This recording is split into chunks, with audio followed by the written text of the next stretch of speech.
For me, the music of the great 20th century Russian composer Shostakovich is some of the most powerful and important music of that great troubled century. The Fourth Symphony we're going to present as a beyond the score.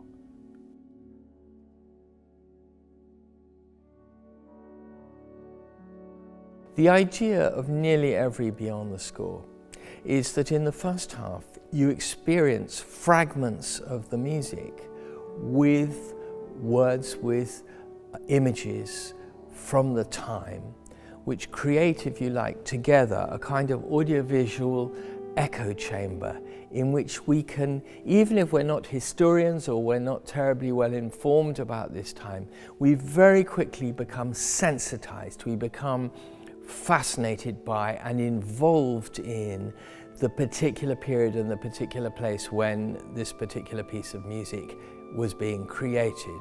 And the premise that I used for this show was the premise of the Stalinist cinema. Cinema was very important in the Soviet Union as it was in the Western world between the wars, and there was no television in those days, so cinema was not only a place of entertainment, it was also a place where most people got their news from newsreel footages, from documentaries.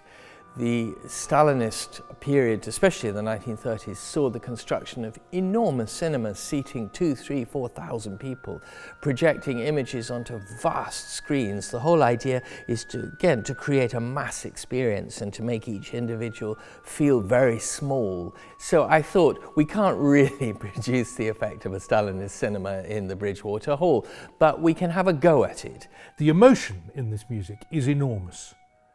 From great tenderness to great despair, to panic, to vitality and life-affirming energy. It has so much in it, and it needs some listening to really enjoy it.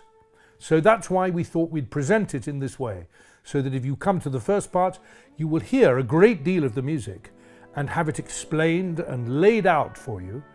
Then after a cup of tea, you can come back and we'll play the whole thing straight through. So we have the wonderful Sam West, who's done many performances with the Hallé down the years, and more recently led a performance of a beyond score about Elgar's Enigma variations, where he played the role of Elgar.